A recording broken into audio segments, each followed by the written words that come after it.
When do you think about offering surgery, Trevor?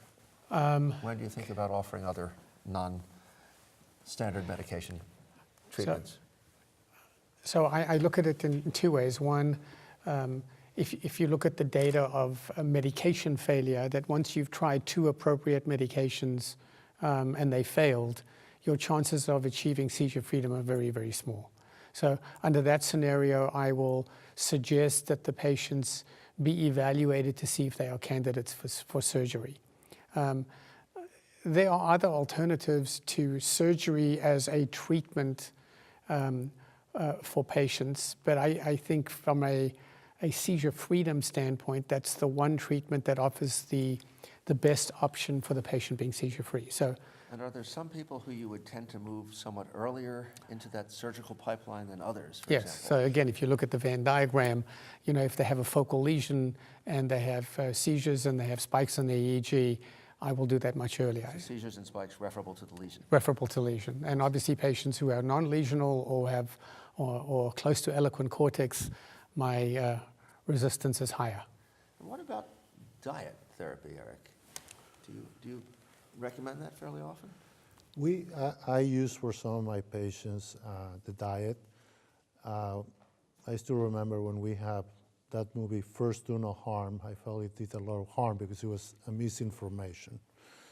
So the diet is not a natural treatment, but it's an effective therapy for some patients. For some, it's actually the therapy, like for glucose transport deficiency.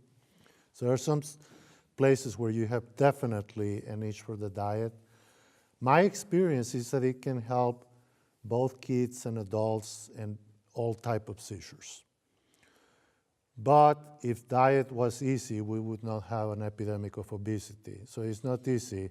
When you talk about just taking a pill once a day, and we talk about problems with adherence, adhering to a ketogenic diet is not easy. So there are circumstances where that makes it easy, like a person that is fed through a G-tube. It's super easy to provide that kind of treatment.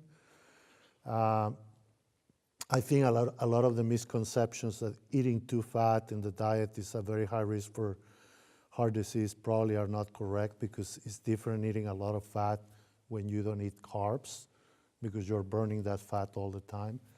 It's effective for some patients, but it's definitely hard. So I would say that less than 0.5% of my patients are receiving that type of therapy. I must say, even on the adult side, where diet is used far less than in children, we have had some success with it, or at least in getting people to try it. And the obesity epidemic, unfortunately, means that people are somewhat more open to trying diets if they can kill 2 birds with 1 stone. So the modified Atkins diet has been suggested to have some efficacy against seizures and may play a role in weight loss. I must say I've not been terribly impressed by the efficacy.